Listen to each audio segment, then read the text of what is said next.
First of all, congratulations on the memoir, Thank you. on the album. Thank you. But I want to start with what I view as the real headline. You're a married man. Yes. How does it feel? Fantastic. You proposed in Kyoto? Yeah. We're standing there in the temple and in the garden, and I just told her, I was like, "Oh, it's really beautiful today, babe." And she's like, "Yeah, it is." I was like, "Not as beautiful as you." She's like, "Oh, Is that when you got down on yeah, your knee? yeah." I went well from there. I just blacked out, and Yeah. and it was so crazy because like my hands started shaking. Like I was so nervous. Yeah. That's awesome. Yeah. You don't start this book there though. You start this Mhm. book in a pretty dark place. Yeah. You literally start this book lying on the floor of your apartment here in New York, thinking you're gonna die from a cocaine overdose. Yeah. Why did you begin there? I kind of wanted to um set the tone Yeah. because this book, it does have a happy ending, Yeah. but the majority of it is some pretty heavy subject matter, Yeah. and I kind of wanted to pull the reader into like, hey, this is what you're gonna get. How old were you at that point? I think 25, Yeah. 25. Yeah. Yeah. And you were at the peak of your success. Yeah, it was just starting. Yeah. The success was there, but happiness, like I don't think I felt uh happy. I think I had a hard time dealing with the fame, and you know uh that's one of the reasons why I got into cocaine, is to kind of make it easier for me to Yeah. leave the house and kind of cope with what was happening in my life. Yeah. The drastic change from being, a regular dude to now being this sensation, Yeah. you know. And it was a very hard transition for me. What was the hard part for you? Um, I think, you spend your life, 24 years of your life, just being a dude, Yeah. and then overnight you become um this person that everybody wants a piece of. Hmm. And I don't think I was really prepared for that. Yeah. Like I talk about in the book, I don't think I didn't think that it was gonna be that big of a deal. Mhm. Like I knew people would enjoy my music and I was gonna make some fans, but standing next to Kanye really, his fame kind of bled into my world, and there was a huge spotlight on me Yeah. early on that I just wasn't prepared for that. Yeah. And then it was just the energy I would get. I just couldn't tell who was real, who was around me for me, or who was around because Yeah. of the hype. Yeah. You know, so it was very, very hard for me to kind of adjust.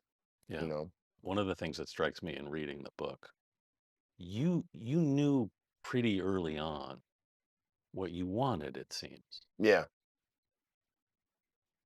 And you were very methodical about it in a lot of ways. yeah, This was one part of it that you never I guess you couldn't see coming. no, Yeah.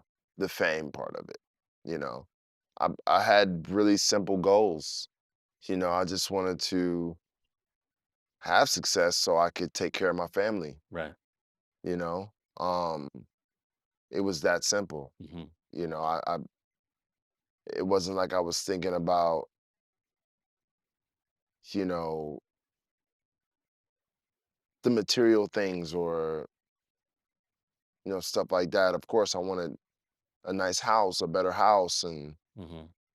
a car, and a nice car, and all those things. But like, yeah, it wasn't like I was thinking like, "Ooh, I want to be famous." Right. You grew up around Cleveland. Yeah. So much of this, it seems, when you read the book, goes back to when you were 11 Mhm, and you lose your dad. mhm, And very soon after that, you lose an uncle and you lose a cousin you were mhm, close to. mhm. You never really processed that, did you? No, no. And I think that um, uh, a lot of that pain kind of bled into my later years in my life, Yeah, in my early 20s and late 20s and early 30s, yeah. because I hadn't kind of dealt with those things. Yeah. What do you think not being able to deal with it did to you? I think it just made me a really hurt kid. Yeah, Deep down, my heart was broken.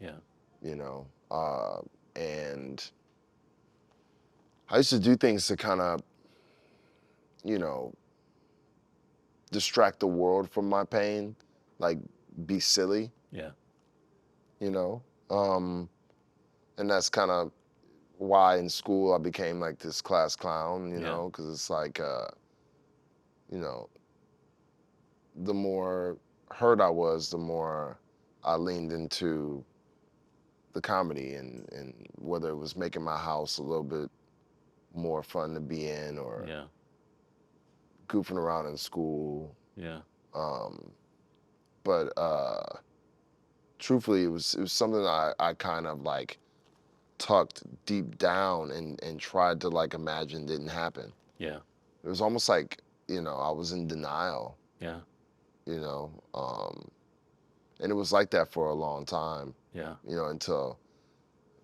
my much older years, where I just, it was starting to affect my world in a great way, as far as when I was successful and getting into drugs and alcohol. Do you think in some way that the success and not having dealt with your father's death kind of collided in you in some way? Yeah, yeah, definitely, definitely. And also too, like when you lose a parent, it's like every um, big moment in your life, you're like, whether you have a kid or you get married or you get success or anything, you always have that moment like, damn, I wish my parent was here Yeah, to see this, yeah, you know? And I felt that way a lot. Like, I was like, damn, man, I wish my dad could see what's happening, Or like when I had my daughter, like, man, I wish my dad could be here, yeah. Um, so it was a lot of that, you know. There's a painting here in the book that Yeah, I'm assuming you did. yeah, yeah. Tell me about this guy. Yeah, that's Max. Uh, that's my little character, my little inner self. And this painting is called Free. Yes. And I'm actually going to use this for the deluxe of my album, Free. I love this painting. Yeah, You thank look you, so man. free. And thank you, thank you. This was maybe I think this was my fourth painting I ever did. I started painting in November last year. When I saw that, I'm like, this is like a perfect way to see what you describe yourself as a kid, Yeah, right? yeah. I mean, you just sort of, you're out there in space, kind of traveling. Dreaming. Yeah. Yeah, a lot of dreaming. What did you see in music? What did you see in hip hop? Uh, Freedom, Yeah. you know. Um, I was always amazed by the freedom of expression, Yeah. and that's one of the reasons why I got into hip hop, because, you know, I just thought, the era that I came up on, the hip hop that I listened to, um, it was nothing like the music I make now, Yeah. you know. But I connected with the realness of it, and the attitude and the fashion, the style, Yeah. all of it seemed really cool to me. But you also felt something was missing or that you could add something. Yeah, yeah. And I think that, when I first got into, when we first started working on that mixtape, Yeah. it was truly important for me to, establish that, hey, this is something, that you've never heard before. Yeah. And then when I got ready to do the album, it's like I put it in overdrive and dug a little deeper into my psyche and like, let me talk about these feelings. Whereas the mixtape was about like just showing people the range that I had as an artist, Yeah. and that I could rap and sing and do all these things. Yeah. The album was really bringing people into the mind of Scott Mescudi, what makes me tick, all my goals as an artist and my struggles Yeah. with my mental health. Yeah. I was always like, with Day and Night, of course there's many smoking songs in hip hop, you know what I mean? But one thing I thought about is like, you don't really hear why one is smoking weed, And I want to kind of like dive into that and bring people into the mindset of a stoner, Yeah. And that was my whole goal with Day and Night. And, you know, um, even just admitting I'm lonely, Yeah. like the lonely stoner. And it was just kind of like, oh, you never heard a hip hop artist say they're lonely. Yeah. That word lonely, it's like, it seems like a thing to say in hip hop, I'm Yeah. lonely, Yeah. But like, So why did you want to say it? oh man, I felt like the only way I was gonna have an identity in hip hop is if I was different, Yeah. you know? And I just felt like, hey, I gotta give people something that they haven't seen. That's the only way I'm gonna, have success is if I bring something different, Yeah. you know? And it just felt natural to me. It Yeah. wasn't like a reach. Yeah. It was what I was naturally doing. Yeah. And you it know? did it feel dangerous in some way? No, no, it just felt like I was doing the right thing. Yeah. It felt like it was standard, Yeah. you know? It's also interesting to me that Pursuit of Happiness sort of became a party song, Yeah. which is not what you intended it to be. No, no, no, no, no, no. And my original intent was to make a song that kind of showed the danger in a free-spirited youth. Yeah. Because you felt in danger then. Yeah, and that's why the song is labeled Nightmare, Yeah. So when the remix happened, I was like, I was like, no, this is not meant to be like. What's it feel like when a song has a certain meaning in your mind and the audience kind of takes it somewhere else? Man, it's you kind of have to go with the audience. Like, okay, if that's what you guys feel, Yeah. you got to just go with it. Yeah. What did it take you a while to make peace with that? I mean, it wasn't immediate, but over the years, like seeing the reactions and seeing how the song made people happy, it brought people a lot of joy. Yeah. You know, that's what kind of made me go like, okay, like, yeah, I meant it this way, but it's helping people in another way. And that's okay. That's all good. You came here in 2004 not knowing anyone. No. You live with your uncle for a little bit. Yeah. You live in Staten Island Yeah. for a little bit. And then you get kicked out because your roommate doesn't pay the rent. Yeah. And then you're in Dot's house. Yeah. And you're making music. Yeah. Basically, Dot's dad kind of saved you there. Yeah, Dot's dad is single-handedly responsible Yeah. for the rise of Kid Cudi. He gave you a place to live. Yeah, and he knew that me and his son had a chemistry. Yeah. And he knew that, us working together was going to be a good thing. Yeah. And, you know, Dot's dad was the first real impression that I saw of a man in the household. Yeah. Because I never lived with my dad. Yeah. So he was kind of showing me how to be a man and how to be responsible and all these things. Yeah. And So it was great for me because I was in a house full of love Hmm. and with two parents. Did you feel that and understand that right then? Yeah, I did. Yeah. And they embraced me, and Hmm. it was like the Nigerian Full House, you know. Yes. I loved that analogy. But it was great, man. It was a great experience, and Yeah. and if he hadn't have done that, things would have went a totally different way, Hmm. you know. The fact that I was able to stay in New York, work on my craft, work with Dot. That's where you made Day and Night, right? Yeah, Yeah. yeah, You say in the book that was something you had in your head for a long time, yeah, yeah. which you also say never happened again. No, no, no. I've come up with melodies for songs on the day, like when I'm in the studio and things like that.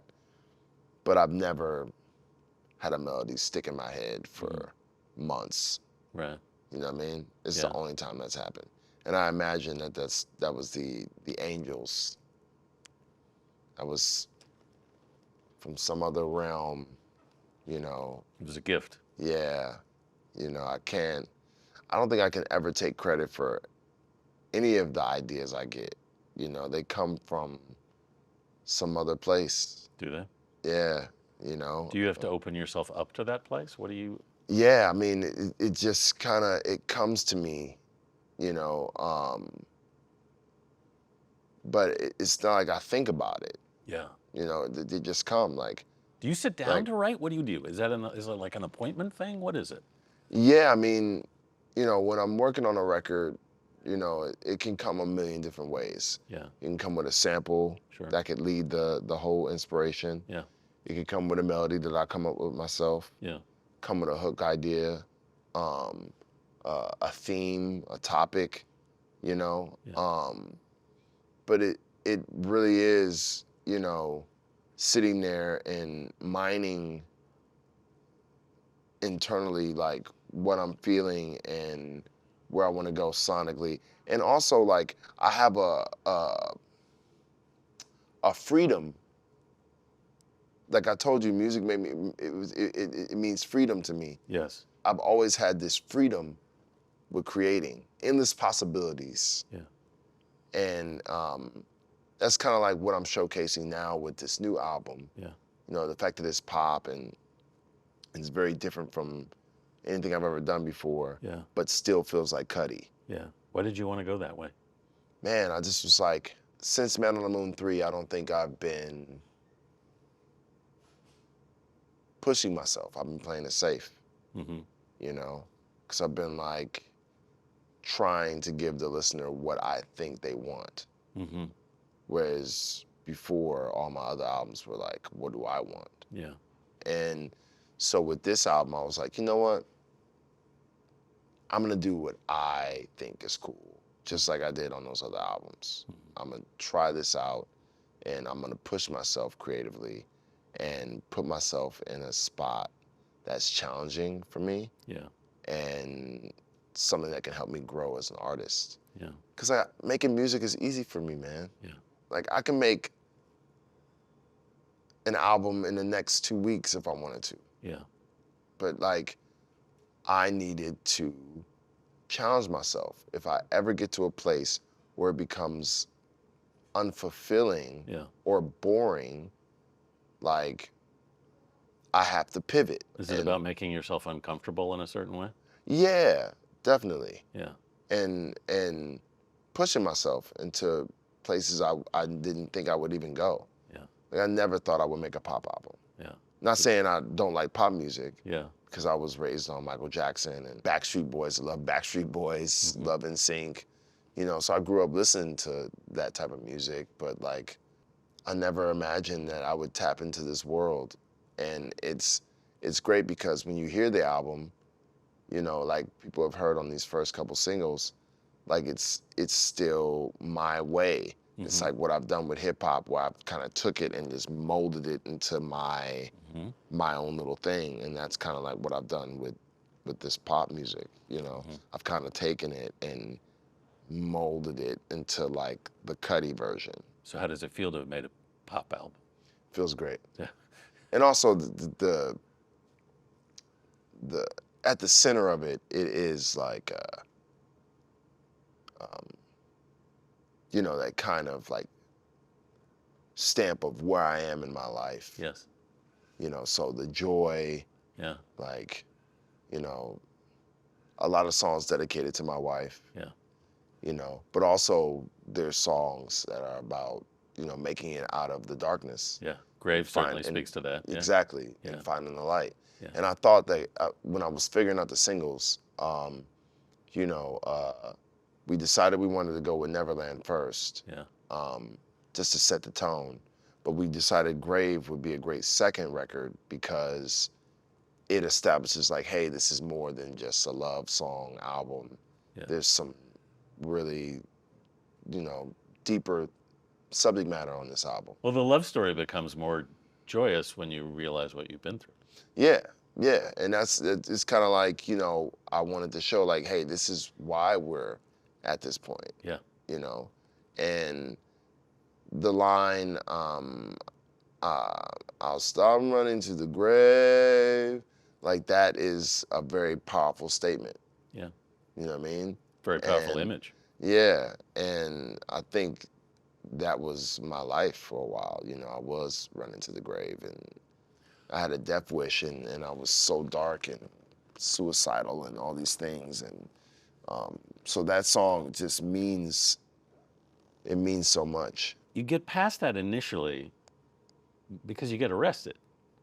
Yeah, I talking mean, about the cocaine stuff. yeah, Yeah.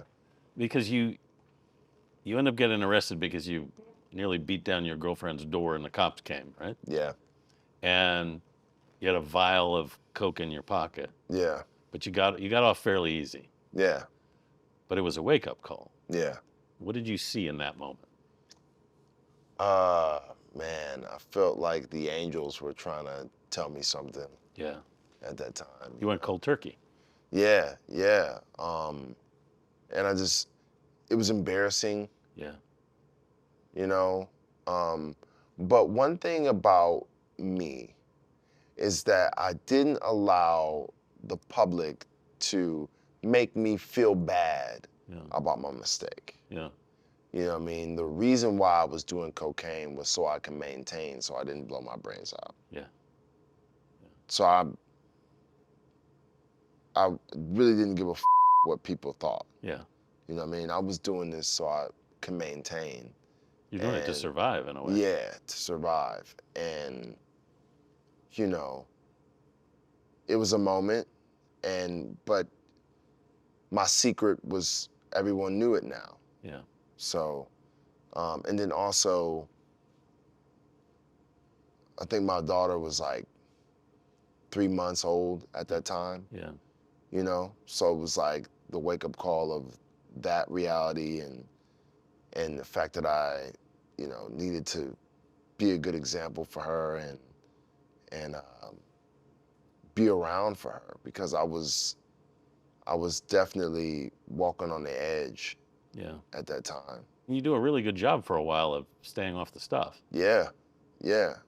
Until what is it? It's 2015 when you finally have a relapse. 2016. 2016. Yeah. And in the middle of that, when you go to rehab, you have a stroke. Yeah. Which had to be really scary. Yeah, very scary. Very scary. What happened exactly? Man, I was watching TV and in the rehab center? In the rehab center. Yeah. And my vision got crossed, like, when you cross your eyes. Yeah. And how it looks, it's like, it was like that, but my eyes weren't crossed. Yeah. And I kept closing my eyes and going like this. And I opened them up again and it would still be crossed. Yeah. And it was like that for like 10 or 15 minutes and I was freaking out. Yeah. So I didn't know what the it was, you know. And then it stopped and I got my vision back. And I don't think I noticed that until the next morning that my speech and my movement were slow. Yeah. And then we went to the doctor, ran some tests, and they told us that I had a stroke. Yeah. And in that moment, I was nervous. I was super scared because, you know, your motor skills are all changed and you know, I was just hoping to God that I got my back, Yeah. you know. Um, but it was a scary time, you know. The doctor told me, he was like, "You're 32 years old. You'll be able to bounce back from this. Yeah. If this would have happened in your 40s, we'd Yeah. be having a different conversation right now. Right. So you're lucky, you know." And they said it went back to the cocaine somehow? Yeah, the cocaine, Yeah. for sure, Yeah. for sure. So what did you think walking away from that? If I ever do cocaine again, I'm going to die. Yeah. I can never with that stuff ever again. Yeah. Like, I have to truly be done with it Yeah. and be okay with that, Yeah. you know. And I talk about in the memoir how, you know, I had that little bit of cocaine. It was like 2021 Mm-hmm. that someone gave me. Yeah. And I made the decision to have him come pick it up. Yeah. And that was, in that moment, I was like, all right, I'm past this. Yeah. You know, I've gotten to a place where I know how to make the right decisions and Yeah. I can be like the person that is responsible, you know. Yeah. And I was proud of myself that day. You know, I was like, oh man, cool. So this is not like, this is the first time I've been around cocaine since 2016. Yeah. I could have easily did that and Yeah. nobody would have known, Yeah. but I would have known. Yeah.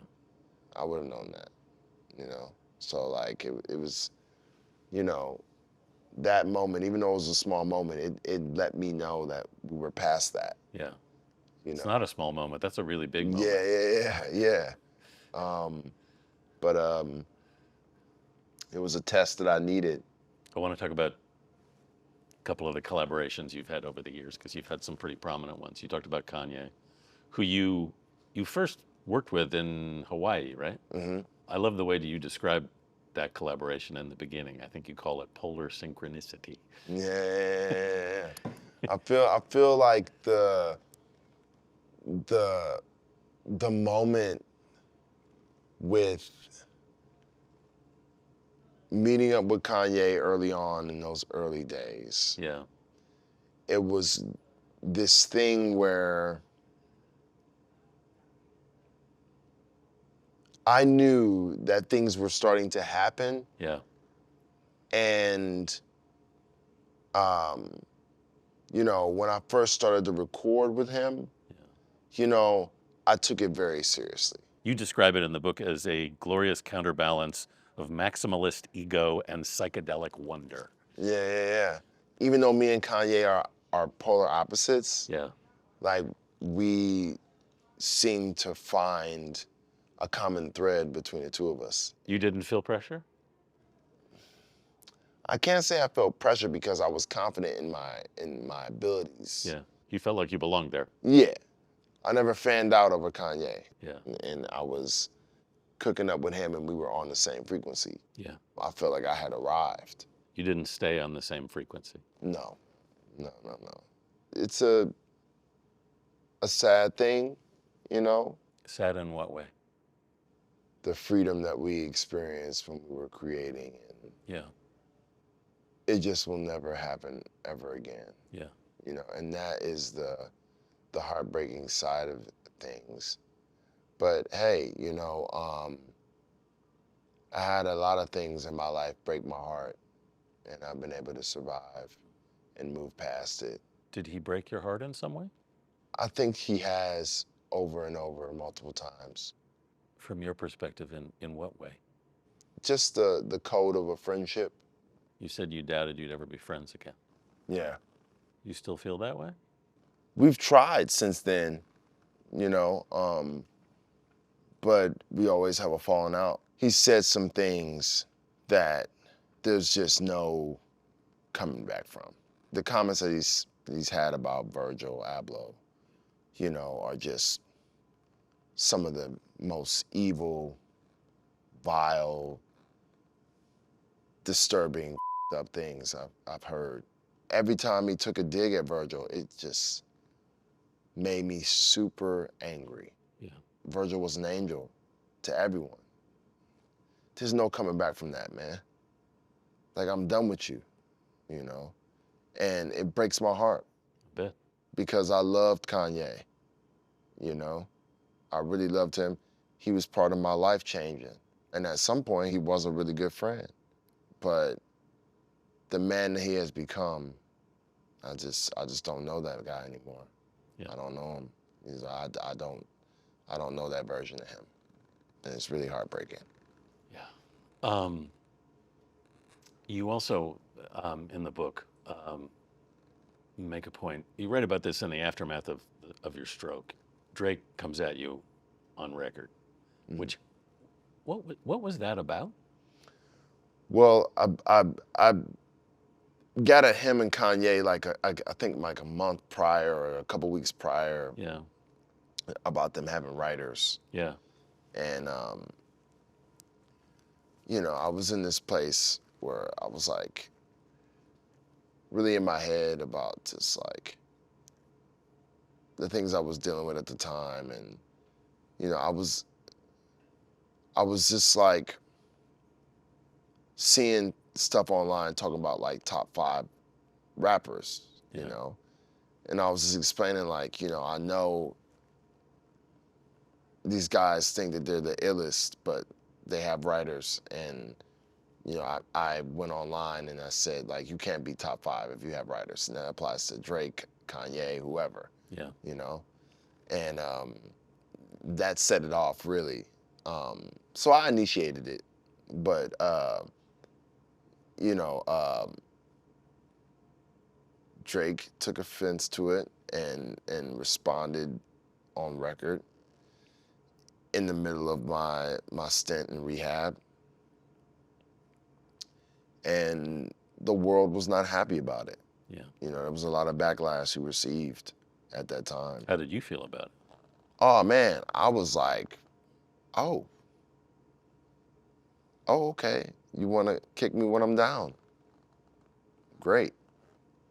Like, but he wanted to play the game, you know, with me. He wanted me to put him in a song or whatever, whatever. And I'm not that type of artist. Mm-hmm. Like, I'm not going to the studio angry, Yeah.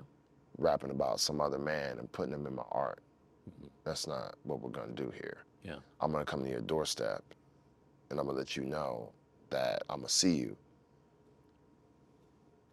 I'm gonna see you, and that's a promise. You know. And you did. And eventually we did meet up. Kanye set it up, and you know, it was a couple years after that, so I was kind of rehabilitated from rehab, and I was in a much better place. Yeah. So I was able to kind of talk to him, and you know, me and Drake used to be friends, and I'll talk about it in the book, and Yeah. and you know, it was really nice to reconnect with him because, you know, um, I liked the kid. I liked Drake. You know, when we first met, you know, he was a good dude to me. I think those were humble beginnings for both of us. Uh, and you know, it was nice to kind of hear from him, and he kept saying it didn't feel right to be beefing with me, and I told him it didn't really feel right to be beefing with him, and you know, and it was great. You know, we had a great conversation, and you know, it felt like old times, like reconnecting with an old friend. Yeah. You know. So you left it in a good place? Yeah, yeah, we were able to Yeah. kind of talk and get past our differences, and you know, I went on to do a record for him and for his album, and you know, but granted, I haven't heard from him ever since. So you know, I just kind of, the reality of, well, when we first started talking, I was like, oh man, this is great. Like, Mm-hmm. we're gonna get back to being friends again. You Yeah. know, like the old days, like, cause we used to hang out. I would go to his shows. Yeah. Well, he would come to my shows if I had a show in Toronto, and Yeah. and he was in my music video, and we text a lot, and he supported me and all these things. But it just let me know like, oh, that time is over. Like we'll never be homies like we were before. Yeah. I don't have any beef with him anymore, you know, and I'm not mad at him or anything. It's just time has gone by, Yeah. you know, You're in just different places. different places, and no, it's all good. Like I know he loves me. Okay. I know that. Yeah. So and I know he respects me as an artist. Yeah. You know, That's big. and you know, that's good enough for me, you know. So What are you proudest of at this point? my daughter, Yeah. my nieces, my nephew, I just love those kids, man, and that's why I dedicated the memoir to them. Yeah. Seeing me in parent mode or Uncle Scott mode, Yeah. I'm on fire. Yeah. Are you a good dad? Oh my God, the best, the best. Even at the wedding when me and Beta had our dance together, Yeah. like I would do a goofy dance and she would do the same goofy dance, and we were like in sync. Yeah. And I was like, oh man, this is my daughter. Like me and her on the same frequency. Like, That's a great feeling. yeah, man, yeah.